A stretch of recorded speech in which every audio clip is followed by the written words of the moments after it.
যে ব্যক্তি সফল হয়ে গেছে, যে ব্যক্তি তার আত্মাকে পরিশুদ্ধ করতে পেরেছে।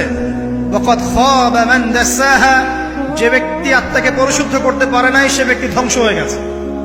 কিভাবে পরিশুদ্ধ করবেন? তিনটা হাদিস আপনাকে আগে শোনাই। এক, আল্লাহ রাব্বুল আলামিনের হাবিব মুহাম্মদ সাল্লাল্লাহু আলাইহি ওয়াসাল্লাম দরুদ পড়েন, বলেন সাল্লাল্লাহু আলাইহি ওয়াসাল্লাম।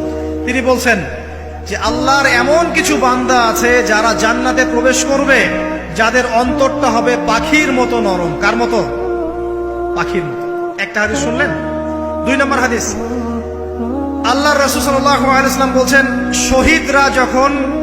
শহীদদের আত্মা যখন আল্লাহর কাছে পৌঁছায়, আল্লাহ রাব্বুল আলামিন সেই আত্মাগুলোকে সবুজ রঙের কিছু পাখির মধ্যে প্রদান করেন এবং সেই পাখিগুলো আরশের নিচে লণ্ঠন আছে, এখানে বসে থাকে এবং তারা জান্নাতের যে কোনো জায়গায় যায়, ঘুরে খাবার খায়, আবার ফিরে আসে। আল্লাহ পাক তাদেরকে বলেন যে তোমরা কি চাও, তোমরা কি চাও? শহীদরা কিচ্ছু বলতে পারে না। কি চাইবো? আল্লাহ এত নিয়ামত দিয়েছেন, কি চাইবো?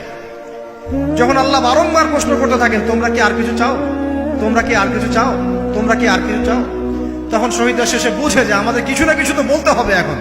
তখন তারা বলে, হে আল্লাহ, আমরা আরো একবার পৃথিবীতে যেতে চাই এবং তোমার পথে জীবন দিয়ে আবার ফিরে আসতে চাই।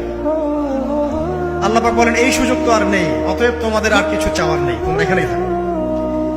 আরেকটা হাদিস শুনেন, রাসূলুল্লাহ সাল্লাল্লাহু আলাইহি ওয়াসাল্লাম বলেছেন, এই হাদিসটা ওমর রাদিয়াল্লাহু আনহু থেকেও এসেছে, হে মুসলিমরা, তোমরা যদি আল্লাহর প্রতি তাওয়াক্কুল করার মতোই তাওয়াক্কুল করতে, ভরসা করার মতোই ভরসা করতে, আল্লাহ পাক তোমাদেরকে পাখিদেরকে যেমন করে রিজিক দেন তোমাদেরকে ঠিক সেইভাবে রিজিক দিতেন।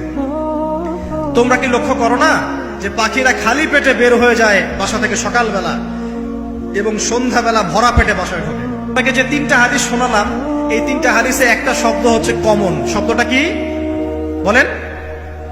পাখি। পাখি কি? পাখি।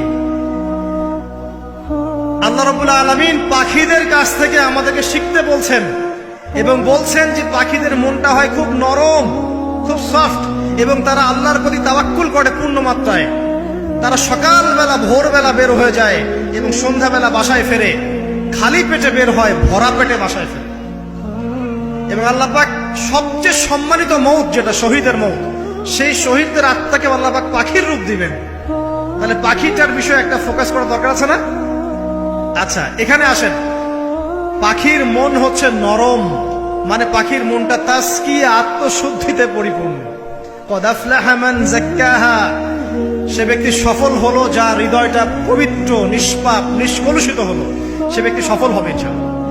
একটা কাজ এখানে খেয়াল করেন, পাখিরা সকালবেলা ভোরবেলা বের হয় আর সন্ধ্যাবেলা বাসায় ফেরে।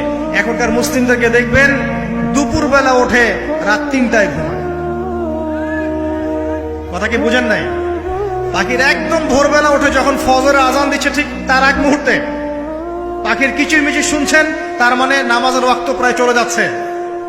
তার মানে তার আল্লাহ পাকের হুকুমের সাথেই জেগে ওঠে, সূর্য ডুবে তারা ডুবে যায়। ঠিক এরকম সুন্নত ছিল নবী সাল্লাল্লাহু আলাইহি ওয়াসাল্লামের এবং সাহাবায়ে কেরামের। আজকে 1400 বছর পর মুসলিম জাতি এই সুন্নাহ ভুলে গেছে। আর আমাদের সুন্নত দেখবেন, যদি কোনো রকম উঠেও ফেলি ফজরে, আবার 12টা পর্যন্ত ঘুম, আরো বেশি। আর এই যুব সমাজ যারা আছো তোমরা, কেউই 3টা-4টার আগে ঘুমায় বলে আমার মনে হয়। অলওয়েজ অনলাইনে পড়ে আছে, টিকটক নিয়ে, ফেসবুক নিয়ে, গার্লফ্রেন্ডের সাথে চ্যাটিং। পাখির মতো হতে পারলে পরে মনটা তো নরম হবে, তারপরে না তাসকিয়া অর্জন হবে। পাখির রুটিনটা কি? ভোরবেলা বের হয় আর সন্ধ্যাবেলা বাসায় ঢোকে। অতএব আমরা যদি রাসূলুল্লাহ সাল্লাল্লাহু আলাইহি ওয়াসাল্লামের সুন্নাহ মতো ওই ভোরবেলা উঠতে পারি আর আর্লি নাইট ঘুমিয়ে যেতে পারি এবং সারাদিন যদি রাসূলের সুন্নাহগুলোর উপর আমল করতে পারি, তাসকিয়া অর্জন হবে ইনশাআল্লাহ। কথা বুঝতে পারছেন? 2, পাখির মতো নরম মন লাগবে। এখনকার আমরা যারা বেঁচে আছি, আমাদের মনগুলো কঠিন। কেমন কঠিন? পাথরের মতো কঠিন। আমরা যখন দেখি একটা মাইয়েতকে নিয়ে যাওয়া হচ্ছে জানাজায়, আমাদের কোনো ফিলিংস কাজ করে না। জানাজা যাচ্ছে, জানাজায় দাঁড়িয়ে মোবাইলটা টিপাটিপি করছে।